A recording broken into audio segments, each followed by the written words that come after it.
नमस्कार साथियों, आज मेरे साथ इस प्रेस कॉन्फ्रेंस में उपस्थित हमारे मीडिया प्रभारी भाई प्रवीण शंकर कपूर जी, प्रवक्ता श्री अमित तिवारी जी और मेरे सभी साथी।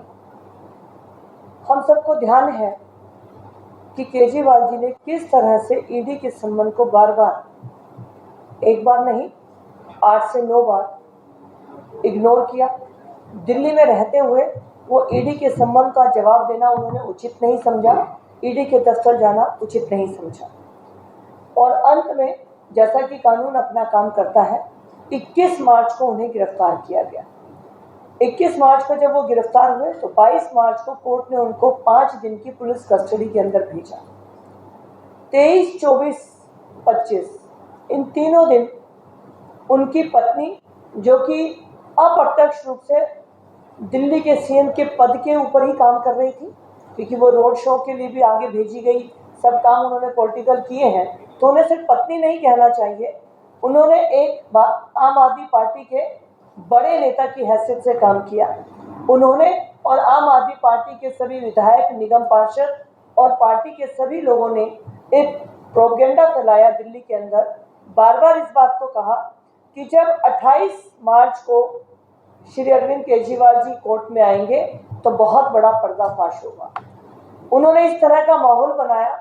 कि 28 मार्च को जैसे अरविंद केजरीवाल जी की जमानत हो रही है और कोई बड़ी बात सामने आ रही है। इसके विपरीत 28 मार्च को जब श्री अरविंद केजरीवाल जी को जेल में लाया गया तो उनको फिर से 3 दिन के पुलिस रिमांड के ऊपर अप्रूव किया गया। इस बीच में अरविंद केजरीवाल जी ने कोर्ट के अंदर अपनी स्टेटमेंट दी। हम सब लर्नर पर्सन जो यहाँ पर बैठे हैं, मीडिया के हम साथी हैं, हम सबको इस बात का पता है कि कोर्ट की प्रोसीडिंग को हम कभी भी कवर नहीं कर सकते। हमें अधिकार नहीं है कि हम उसको कवर करें। लेकिन जब अरविंद केजरीवाल वहाँ पर अपनी स्टेटमेंट दे रहे थे तो आम आदमी पार्टी के नेताओं ने और उपस्थित वहाँ पर कोर्ट में उनके लोगों ने उनकी उस स्टेटमेंट को वहाँ पर रिकॉर्ड किया और बाद में सोशल मीडिया हैंडलर्स पर उसको तोड़ मरोड़ कर पेश करते हुए अरविंद केजरीवाल को इस तरह से साबित किया जैसे वो अपनी निर्दोष होने की गवाही दे रहे हैं। वो बातें दोनों ही तरह गलत थी। कोर्ट की प्रोसीडिंग को रिकॉर्ड नहीं किया जा सकता, ये इल्लीगल है और उन बातों को तोड़ मरोड़ कर जनता के सामने पेश किया गया। इसी बीच में भारतीय जनता पार्टी के आदरणीय प्रदेश अध्यक्ष श्री वीरेंद्र सचदेवा जी ने भी अपना ऑब्जेक्शन 3 पेज का एक पत्र लिखकर कोर्ट को दिया और इसी बीच में लॉयर्स वॉइस, न्यायिक और लॉयर वॉइस एक हमारी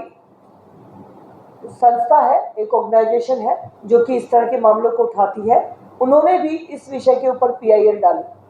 और अब दिल्ली हाई कोर्ट की डिवीजन बेंच ने आज अपना डिसीजन दिया है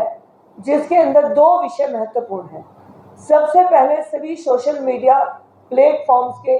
हेड्स को ये बोला गया है कि इस वीडियो को सभी प्लेटफॉर्म से इमीडिएट इफेक्ट से डिलीट कर दिया जाए और दूसरा, सुनीता केजरीवाल जी और आम आदमी पार्टी के सभी लोगों ने जिन्होंने भी इसको सोशल मीडिया पे पेश किया है, डाला है, प्रचार किया है, उनसे भी साथ में सोशल मीडिया प्लेटफॉर्म के जो हैंडलर्स के इंचार्ज हैं उनसे भी ये जवाब मांगा गया है कि आपने कोर्ट के साथ ऐसा कैसे किया। तो ये जुडिशरी का एक काला दिन है जिस दिन 28 मार्च को इस वीडियो को बनाया गया और सोशल मीडिया पर डाला गया। इस देश के, भारत के सभी लोगों का कोर्ट के ऊपर बहुत विश्वास है और कोर्ट के नियमों की अगर इस तरह से धज्जियां उठाई जाती हैं तो ये कहने वाली बात नहीं कि ये पार्टी का माइंडसेट क्या है, ये किस तरह की पार्टी है। इस विषय पे पूरी एक्सप्लेन के लिए मेरे भाई श्री अमित तिवारी जी भी अपनी बात रखेंगे, लेकिन इस बीच में आदरणीय प्रदेश अध्यक्ष जी ने जो वाटर क्राइसिस के ऊपर अपनी स्टेटमेंट दी है और जैसा कि हमारे भाई श्री प्रवीण शंकर कपूर जी ने बताया कि हमारे साथी योगेंद्र चंदोलिया जी अभी मुनक नहर पे उपस्थित है और वो दिखा रहे हैं कि पानी की मुनक नहर में कोई कमी नहीं है। और आपको ये भी ध्यान देना होगा कि खुद दिल्ली की मंत्री आतिशी ने ये माना है कि पानी का 1056 MGD की जो जरूरत है उसके अंदर सिर्फ 0.5% to 7% की कमी है, कोई बहुत मेजर कमी नहीं है। लेकिन ये जो दिल्ली में पानी की भयंकर समस्या उत्पन्न हुई है, जो मारामारी हो रही है, त्राहिमाम हुआ है, ये वाटर टैंकर जो प्राइवेट लोग ऑपरेट कर रहे हैं सरकार के अधिकारियों और मंत्रियों से मिलकर, उनकी वजह से है। हरियाणा उत्तराखंड से आने वाला पानी अपनी मात्रा में पूरा है और साथ में कोर्ट ने यह भी कहा कि अगर आपको पानी की कोई समस्या चर्चा करनी है तो आप यमुना बोर्ड से करेंगे, यमुना रिवर बोर्ड से। लेकिन अभी हमें सूचना मिली है कि आम आदमी पार्टी के नेता कल केंद्रीय मंत्री CR पाटिल जी के पास जा रहे हैं पानी की समस्या को लेकर। तो जानबूझकर कानून को धता बताने वाले ये लोग, जानबूझकर दिल्ली की जनता को गुमराह करने वाले ये लोग दिखाना चाहते हैं कि इस समस्या में केंद्रीय सरकार का हाथ है, जबकि यमुना रिवर बोर्ड खुद दिल्ली सरकार का बोर्ड है। तो कोर्ट के निर्देश के बाद भी दिल्ली के मंत्री दिल्ली की जनता को बरगलाने के लिए केंद्रीय मंत्री के पास जा रहे हैं। आदरणीय प्रदेश अध्यक्ष श्री वीरेंद्र सचदेवा जी ने इस बात को पहले ही आप लोगों से किया है। आपसे भी निवेदन है कि आप इस बात को दिल्ली की जनता तक पहुंचाएं कि किस तरह से दिल्ली की जनता अपनी समस्याओं को केंद्र सरकार पर खिसकाने की कोशिश कर रही है। और मैं अपने भाई श्री अमित तिवारी जी से कहूंगी कि वो जो आज दिल्ली हाई सांसद महोदया श्रीमती कमलजीत सहरावत जी, मेरे बड़े भाई मीडिया हेड एवं प्रवक्ता प्रवीण शंकर कपूर जी और आप सभी मीडिया बंधुओं को मेरा नमस्कार। जैसा कि अभी हमारी सांसद महोदया ने बताया कि किस प्रकार से कोर्ट की प्रक्रिया को, कोर्ट के प्लेटफॉर्म को अपने निजी राजनीतिक स्वार्थ के लिए यूज किया गया आम आदमी पार्टी द्वारा, उसके बारे में उन्होंने विस्तार से जानकारी दी है। दिल्ली भाजपा शुरू से ही यह कहती आई है कि आम आदमी पार्टी की जो राजनीति है वह झूठ पर आधारित है। पर पिछले 2 वर्षों में जिस प्रकार के प्रकरण हमारे सामने आए हैं, उससे अब यह स्पष्ट हो गया है कि आम आदमी पार्टी की राजनीति के 2 आधारभूत स्तंभ हैं। पहला, झूठे वादे करना, झूठ बोलकर जनता को गुमराह करना, और दूसरा विक्टिम कार्ड खेलना। मैं सिलसिलेवार आपको एक एक करके कुछ तारीखों पर हुई घटनाओं के बारे में जब जानकारी दूंगा, तो मैं आपके माध्यम से दिल्ली की जनता को भी यह विनती करता हूं कि जरूर इस पर विचार करें कि किस प्रकार से अपने भ्रष्टाचार को छुपाने के लिए, अपने गलत कामों को छुपाने के लिए विक्टिम कार्ड खेला जा रहा है। आम आदमी पार्टी की सरकार वर्ष 2015 में 67 विधायकों के साथ बनी। वर्ष 2015 से वर्ष 2020 तक कभी भी आम आदमी पार्टी स्वयं या उनके किसी नेता या अरविंद केजरीवाल साहब ने कभी यह आरोप नहीं लगाया कि हमारे विधायकों को या हमारे सांसदों को खरीदने का प्रयास किया जा रहा है। आप आश्चर्यचकित होंगे जब यह जानेंगे आप कि पहली बार यह आरोप कब लगा। वर्ष 2021 में जब ये एक्साइज घोटाला हुआ, जिसके पूरे पॉलिसी फॉर्मुलेशन में खुद आम आदमी पार्टी के बड़े बड़े नेता शामिल हैं, उस पर जब आरोप लगने लगे तो उन आरोपों के बाद पहली बार 24/8/2022 को श्री संजय सिंह जी ने प्रेस वार्ता करके यह बताया कि हमारे 7 विधायकों के पास फोन आया है और 5 विधायक उनके साथ प्रेस वार्ता में मौजूद थे और इनको करोड़ों रुपयों का लालच दिया जा रहा है और डराया जा रहा है। 24/8/2022 को पहली बार यह प्रेस कॉन्फ्रेंस इसलिए की गई क्योंकि 17/8/2022 को सीबीआई ने और 22/8/2022 को ईडी ने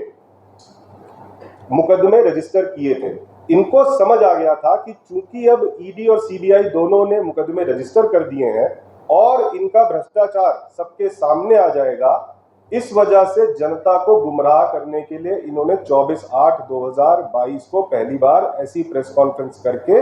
और इन्होंने ये आरोप लगाया जो कि बेबुनियाद और सरेआम झूठे थे। अगले वर्ष 2023 अक्टूबर में ईडी की जांच में जब अरविंद केजरीवाल जी को सम्मन किया गया तो वह नहीं गए। लगातार 6-7 सम्मन में भी जब वो नहीं गए तो उनको ये आभास हो गया था, क्योंकि खुद IRS रहे, उनको पता है कि लीगल प्रोसेस क्या होता है। जब उन्हें पता लग गया कि मैं सम्मन को वॉयलेट कर रहा हूं, तो स्वाभाविक है कि अब जांच एजेंसियां मेरे खिलाफ कठोर कार्यवाही कर सकती हैं। इसलिए 27 मार्च, मैं तिथि के साथ बता रहा हूं, आप लोग इसको इनकी ट्विटर पे जाकर देख भी सकते हैं। 27 मार्च को केजरीवाल साहब ने फिर विक्टिम कार्ड खेलने के लिए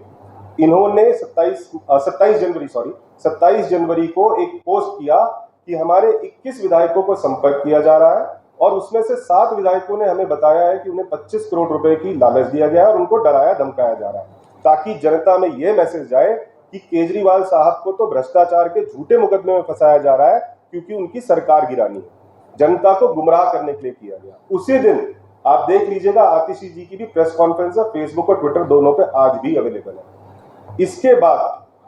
जब ये 27 जनवरी की घटना हुई थी, तो हमारे आदरणीय प्रदेश अध्यक्ष जी ने दिल्ली पुलिस को एक लिखित शिकायत दी थी और केजरीवाल साहब को निमंत्रण दिया था कि चूंकि आप आरोप लगा रहे हैं, आप आइए पुलिस कमिश्नर ऑफिस, आप बताइए कि किसने आपको अप्रोच किया, आपके विधायकों को किसने पैसे का ऑफर किया, उनके खिलाफ सख्त से सख्त कार्रवाई होगी और सबूत दीजिए। आज तक वो नहीं आए। इसका साफ साफ स्पष्ट यह अर्थ निकलता है कि ये जितने भी आरोप लगा रहे थे, वह सभी आरोप झूठे थे। अब जब केजरीवाल साहब को ये यकीन हो गया था कि मेरे ऊपर शिकंजा कसा जा चुका है, 21 मार्च 2024 को, यह 21 मार्च से 28 मार्च का पूरा प्रकरण है, 21 मार्च 2024 को उन्हें गिरफ्तार किया जाता है। 24 घंटे में, चूंकि कानूनी व्यवस्था है, 24 घंटे में किसी भी अभियुक्त को कोर्ट न्यायालय के सामने पेश किया जाता है। 22 तारीख को केजरीवाल साहब को ईडी ने राउज एवेन्यू कोर्ट में पेश किया। 5 दिन की पुलिस कस्टडी मांगी। 5 दिन बाद 28 मार्च को दोबारा अरविंद केजरीवाल जी को पेश किया गया। 28 मार्च के पहले ही 25, 26, 27 को आप देख लीजिएगा, इनके नेताओं ने और खुद इनकी धर्मपत्नी श्रीमती सुनीता केजरीवाल जी ने यह बोला कि केजरीवाल जी बहुत बड़ा पर्दाफाश करेंगे। यदि इनको लगता था कि ईडी द्वारा किया गया पूरा मुकदमा झूठा है, तो पिटीशन लगाते, बेल एप्लीकेशन लगाते। पर 28 मार्च को जब केजरीवाल साहब को वहां पेश किया गया, तो पुलिस कस्टडी फर्दर 3 दिन की मांगी गई ईडी द्वारा। केजरीवाल साहब ने कोर्ट में ईडी की द्वारा मांगे जाने वाली पुलिस कस्टडी का विरोध नहीं किया, सहमति दे दी, ना ही बेल एप्लीकेशन लगाई। तो इसका अर्थ यह था कि ईडी की जांच में वो भी जानते थे कि हाँ, जांच चल रही है और अभी मेरी बेल नहीं होगी। पर चूंकि चुनाव आ रहा है, जनता को कैसे गुमराह करना है, जनता से कैसे वोट लेने हैं, तो किस तरह अपने आप को पीड़ित दिखाओ, इसलिए एक षड्यंत्र रचा गया। सोची समझी कॉन्स्पिरेसी के तहत 28 तारीख को